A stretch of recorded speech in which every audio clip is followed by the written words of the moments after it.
नमस्कार सभी को, एक बार फिर से स्वागत है एक और नई वीडियो में। और ये वीडियो हम बना रहे हैं ट्रांसफॉर्मेशनल योगा का जो कोर्स हम स्टार्ट करने वाले हैं उसके बेनिफिट क्या क्या हैं।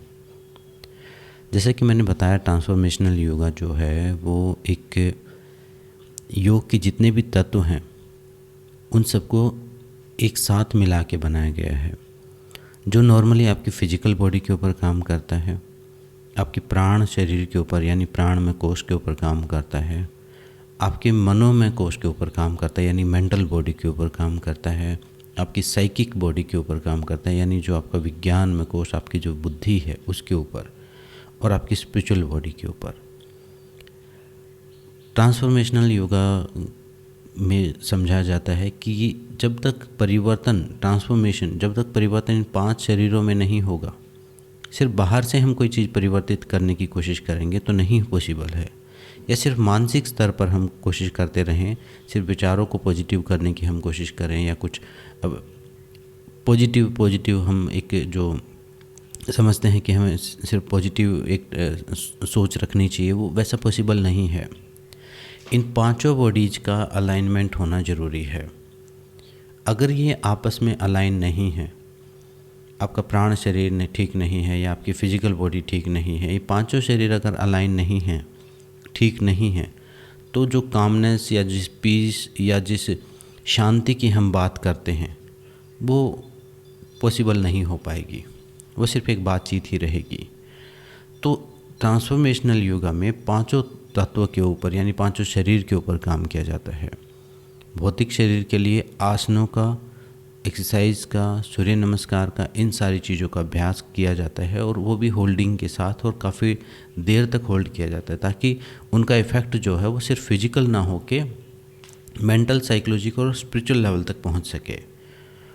और प्राण शरीर के लिए प्राणायाम है जो कि नॉर्मल प्राणायाम से काफ़ी डिफरेंट तरीके के प्राणायाम हैं, जो 5 प्राण को एक्टिवेट करने का तरीका रहता है। और मेंटल बॉडी के लिए हमारे मंत्र हैं, मंत्र की भी प्रैक्टिस की जाती है। इसमें मंत्र भी प्रैक्टिस किए जाते हैं आसनों के साथ साथ। जब आप आसन किया हुआ है आपने, तो आप मंत्र भी साथ में ही प्रैक्टिस करते हैं उसके। और साइकिक बॉडी के लिए हम रिलैक्सेशन की प्रैक्टिस करते हैं, अवेयरनेस, माइंडफुलनेस की प्रैक्टिस करते हैं। इसमें भी हम माइंडफुलनेस करने वाले हैं, माइंडफुल होने वाले हैं अपने बॉडीज़ के प्रति अलग अलग। और स्पिरिचुअल बॉडी के लिए हम इसमें भक्ति प्रैक्टिस करने वाले हैं, समर्पण प्रैक्टिस करने वाले हैं। तो ये 5 शरीर के ऊपर काम करने वाला है। अब सवाल ये उठता है कि किस बीमारी में क्या फ़ायदा करेगा। जब आपके 5 शरीर अलाइन होंगे तो सारी बीमारियों में ही पूरा फ़ायदा होने वाला है आपको। ये कोई एलोपैथी की मेडिसिन की तरह नहीं है कि इस सिर दर्द है तो आप ये दवाई खाएं, बुखार है तो आप ये खाएं, नहीं। सारी बीमारियां, कोई भी बीमारी हो तो ये एक ही दवाई है। इसको आप किसी भी फॉर्म में प्रैक्टिस करें। अगर आप पहले हठ योग करते हैं तो आपके लिए बढ़िया रहेगा ये। तो 5 शरीर के ऊपर काम करता है। इसमें आसन भी हैं, प्राणायाम भी है, मंत्र भी है और मेडिटेशन भी है। तो जो कुल मिला के जो टोटल इफ़ेक्ट जो आता है वो बहुत ही बढ़िया इफ़ेक्ट आता है। खासकर जो आज का व्यक्ति है या जो अभी स्ट्रेस से भरा हुआ, तनाव से भरा हुआ है, जो सेल्फ अलाइनमेंट में नहीं है, उस व्यक्ति के लिए ये प्रैक्टिस बहुत ही बेस्ट तरीके की हो सकती है। और ये प्रैक्टिस ऐसी है, इसको आप शाम को भी कर सकते हैं, सुबह भी कर सकते हैं। ये एक साधना की तरह है। जैसे हमने सेल्फ हीलिंग में सीखा था, हर रोज़ 1 घंटा 1.5 घंटा हर रोज़ अभ्यास करना था। वहाँ पर ज़्यादा फिजिकल कुछ ज़्यादा नहीं था, लेकिन सब साइकोलॉजिकल था, सब इंटरनल था। यहाँ पर इंटरनल भी है, साइकोलॉजिकल भी है, मेंटल भी है और स्पिरिचुअल भी है। उन सारी चीज़ों को मिला के बना दिया गया है। जैसे रेकी हीलिंग में हम 24-26 पॉइंट्स को हील करते हैं, तो हर पॉइंट हमारे शरीर का हर अंग, हर मसल एक अलग प्रकार की एनर्जी के साथ कनेक्ट रहता है। तो जब उनको हम स्ट्रेच करते हैं, उनमें मूवमेंट करते हैं, हम पूरी अवेयरनेस के साथ करते हैं और ब्रीदिंग के साथ करते हैं, मंत्र के साथ करते हैं, तो वहाँ जो ब्लॉक एनर्जी है वो रिलीज होती है वहाँ से। तो ये भी सेल्फ हीलिंग का एक फिजिकल पार्ट है। अब समझ में अब ये आएगा माइंड में कि सेल्फ हीलिंग करें या फिर ये करें। सेल्फ हीलिंग अपने आप में कंप्लीट प्रोसेस है और योगा ये भी सेल्फ हीलिंग का ही पार्ट है। इसमें जो लोग जिनको लगता है कि मैं अपने हाथ रख के अफर्मेशंस अपने शरीर पर अलग अलग पॉइंट्स पर फोकस करना मेरे लिए डिफ़िकल्ट है, तो उनके लिए ये बेस्ट मेथड है, क्योंकि अभी उनकी कॉन्शियसनेस उनके शरीर से ज़्यादा जुड़ी हुई है। अभी उनको मैं अगर कहूँ कि आप अंदर ध्यान करके आप ये विजुलाइज कीजिए, ये अफर्मेशन कीजिए, वो डिफ़िकल्ट रहेगा उनके लिए, वो आसान नहीं होगा।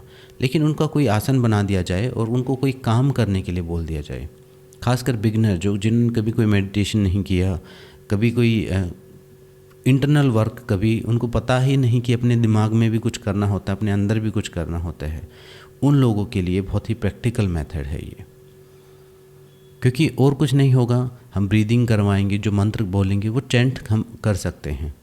आसन बिल्कुल प्रैक्टिकल है, आसन आप होल्ड करके रख सकते हैं और कोई बाउंडेशन नहीं है कि कितनी देर होल्ड करना। वैसे होल्डिंग हर आसन की काफ़ी लंबी रहती है इसमें, लेकिन शुरुआत में स्टेप बाय स्टेप उसको जब हम प्रैक्टिस करेंगे तो पहले एक स्टेप प्रैक्टिस किया, जब एक स्टेप सारे आसनों का होना शुरू हुआ, फिर दूसरा, फिर तीसरा, ऐसे करके धीरे धीरे उसको उसमें ऐड ऑन किया जाता है अभ्यास।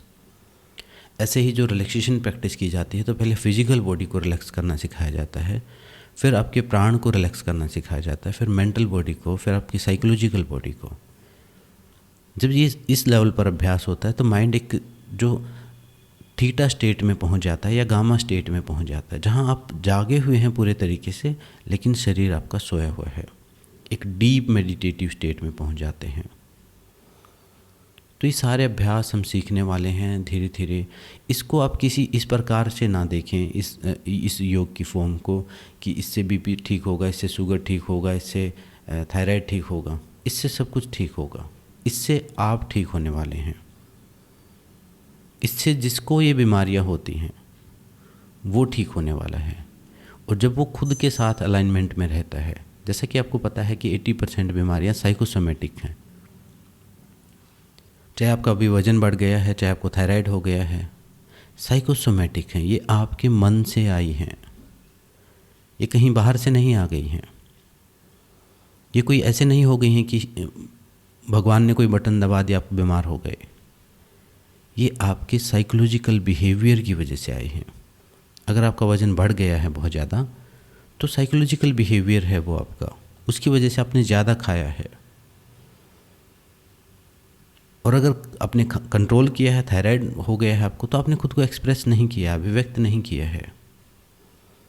सर्वाइकल हो गया है तो बहुत सारी जिम्मेदारियां, स्ट्रेस बढ़ गया है, लोड बढ़ गया है आपके ऊपर। ऐसे सारी बीमारियां साइकोसोमेटिक हैं। पैरों में, घुटनों में दर्द हो गया है तो मतलब आपकी ग्राउंडिंग वीक हो गई है। हम इस प्रकार से चिकित्सा देखते हैं योग में। अगर योग का जो थेरेपी करने का तरीका वो डिफरेंट है। अगर सिर्फ जॉइंट्स की, लिगामेंट्स की होती, मसल्स की होती, फिर तो फिजियोथेरेपिस्ट सबसे बढ़िया योगी होते ना। और बात सिर्फ फ्लेक्सिबिलिटी की होती तो फिर, और एडवांस आसन करने की होती, तो जो जिम्नास्ट होते हैं वो बहुत बढ़िया योगी होते। योग थेरेपी जो हम वर्ड यूज करते हैं, योगा थेरेपी या योग थेरेपी, जो चिकित्सा, योग चिकित्सा की बात हम करते हैं, वो चिकित्सा ऐसे नहीं है। ठीक है, वो मसल एक्टिवेशन, जॉइंट्स को यूज करना, वो भी काम करता है, वो है, लेकिन वो एक पहलू है। उसके अलावा जो प्राण के ऊपर, मन के ऊपर, बुद्धि के ऊपर, साइकिक लेवल पर, साइकोलॉजिकल लेवल पर, मेंटल लेवल पर और स्पिरिचुअल लेवल पर जो कर्म संस्कार आत्मा के साथ आए हैं, उनके ऊपर जब हम काम करते हैं तब जाके कोई इफ़ेक्ट हम अपने जीवन से ख़त्म कर पाते हैं। सेल्फ हीलिंग करना यानी खुद को ठीक करना बहुत ही बड़ी टास्क है। सिर्फ इतना ही नहीं है कि आपको कोई बीमारी नहीं तो आप ठीक हैं, बिल्कुल भी आप ठीक नहीं हैं। आप तब तक ठीक नहीं हैं जब तक आप ठीक महसूस नहीं करते। बहुत सारे लोग मैंने ऐसे देखे जिनके शरीर में कोई बीमारी नहीं है, टेस्ट सारे नॉर्मल हैं, लेकिन वो अशांति उनके जीवन में अब भी है। वो जब तक वो अशांति है, वो सफरिंग का भाव है, जब तक वो परेशान हैं किसी भी स्तर पर, तो वो बीमार हैं। तो योग किसी बीमारी को सिर्फ शारीरिक लेवल पर नहीं देखता। ठीक है, आज साइंस को दुनिया ज़्यादा मानती है और साइंस में जो साबित हो जाता है उसी को सच मानते हैं, लेकिन ये अध्यात्म भी वो साइंस है जो आगे जाने वाली है। जैसे थोड़े दिन पहले अगर हम देखें, मानसिक रोगों के बारे में, मेंटल हेल्थ के बारे में किसी को नहीं पता था, तो उनके लिए तो वो बीमारी थी ही नहीं। लेकिन अब लोगों को पता है, अब लोग काउंसलिंग के लिए भी जाते हैं, अब लोग मेडिसिन भी लेते हैं, अब लोग ट्रीटमेंट भी लेते हैं। ऐसे ही आपकी मेंटल हेल्थ के साथ साथ आपका साइकोलॉजिकल बिहेवियर, उसके पैटर्न्स, वही आपके दुख का, बीमारियों का कारण बनते हैं। आपकी सोल लेवल पर भी जब हम आगे जाएंगे, बहुत आगे, कभी अगर साइंस उस लेवल तक जा पाई, तो समझ में आएगा कि वो पैटर्न्स भी जन्म जन्मों आपके साथ ट्रैवल करते हैं, जिनको हम संस्कार बोलते हैं। और वो संस्कार सबके होते हैं, वो जो ब्लूप्रिंट हैं वो सबकी आत्मा के साथ जाते हैं। उस स्तर पर जब हम काम करेंगे तब जाके कुछ इलाज होगा, तब जाके हम कुछ ये कहने लायक होंगे कि हाँ, अब हमने कुछ किया, अब हम ठीक हुए। नहीं तो कभी देखा आपने, आपको खुद कोई बीमारी हुई हो या किसी और को कोई बीमारी हुई हो आपके परिवार में, एक बीमारी ठीक होती है, दूसरी हो जाती है। अगर वो ठीक हो गई, वो क्योर हो गई, एलोपैथी तो मानती ही नहीं क्योर शब्द को। क्योर करने की तो वो कहीं भी दावा होता ही नहीं कि क्योर हो जाएगी। वहाँ तो बीमारियाँ मैनेज होती हैं। लेकिन योग, आयुर्वेद, प्राकृतिक चिकित्सा ये बीमारियों को जड़ से ख़त्म करने की बात करती है, क्योंकि यहाँ इलाज आत्मा का होता है, ना कि शरीर का। ये ठीक ऐसे ही है जैसे एक ड्राइवर अगर ठीक नहीं है, एक ड्राइवर को अगर देख रेख नहीं आती है गाड़ी की, और गाड़ी हर रोज़ ख़राब हो जाती है, तो हम गाड़ी को रिपेयर करते रहते हैं। अगर हम ड्राइवर को भी एजुकेट करें कि उसको उपयोग कैसे करना है, उसकी कैसे देख रेख करनी है, कैसे टाइम पर सर्विसिंग करानी है, तो गाड़ी अपने आप ठीक रहेगी फिर। तो शरीर एक साधन के रूप में माना गया है, और इस साधन के अंदर जो आत्मा बैठी हुई, या जो आपकी कॉन्शियसनेस है, जो मेरी इन बातों को सुन रहा है, जो इस सारी लाइफ को एक्सपीरियंस कर रहा है इस बॉडी और इन 5 सेंसेस के थ्रू, वो ठीक होना ज़रूरी है। और वो ठीक होने का काम ट्रांसफॉर्मेशनल योगा करता है। वो ठीक होने का काम सेल्फ हीलिंग करती है। वो ठीक करने का काम माइंडफुलनेस करती है। इसी आधार पर ये सारे कोर्सेज बने हुए हैं। अब जिसका जो टाइप है, जिसका जो इंटरेस्ट है, उस तरीके से वो चल सकता है। बहुत सारे लोग इस प्रकार के होते हैं कि भाई जब तक फिजिकल ना हो जाए कुछ, तब तक हमें समझ में नहीं आएगा। उनकी अभी चेतना इतनी डेवलप नहीं है कि वो अंदर ही अंदर कुछ ठीक कर लें, या उन एनर्जीज़ को महसूस कर पाएँ, या अपनी माइंड के पैटर्न्स को चेंज कर पाएँ। तो उनके लिए ट्रांसफॉर्मेशनल योगा है। कुछ लोग ऐसे हैं कि भाई हम बाहर के लिए तो हम जिम कर लेंगे, हमें तो मेंटल के लिए कुछ बताओ, तो उनके लिए माइंडफुलनेस है। कुछ लोग हैं इमोशनल हैं, कुछ स्पिरिचुअल हैं, तो उनके लिए सेल्फ हीलिंग है।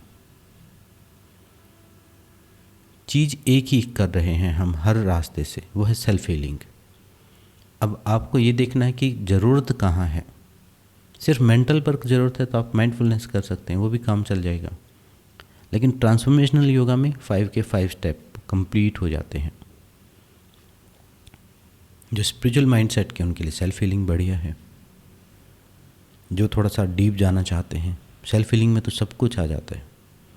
जो डीप जाना चाहते हैं, सारे सिद्धांत समझना चाहते हैं, जिनको लगता है कि मैं एक स्पिरिचुअल जर्नी पर हूँ, तो उनके लिए सेल्फ हीलिंग बेस्ट है। जो बिगनर है उनके लिए ट्रांसफॉर्मेशनल योगा बेस्ट है। ये भी बाहर से चल के अंदर जाएगा, वो अंदर से चल के सेल्फ हीलिंग बाहर आती है। तो ये रास्ते हैं अलग अलग। मैंने तीनों लेवल पर, बॉडी, माइंड और सोल के लेवल पर काम करने की कोशिश की है। तो जो सेल्फ हीलिंग था वो सोल के लेवल पर था, माइंडफुलनेस माइंड के लेवल पर था और ये बॉडी के लेवल पर है। ट्रांसफॉर्मेशनल योगा बॉडी के लेवल पर है। और भी बहुत सारी प्रैक्टिसेस हैं, योग के भी अलग अलग अभ्यास हैं, लेकिन ये ऐसा अभ्यास है जो आपके अंदर तक इफ़ेक्ट करेगा। तो इसलिए मैंने ट्रांसफॉर्मेशनल योगा को चूज किया। और इसको हर कोई कर सकता है, ज़्यादा एक्सेसिबल है ये।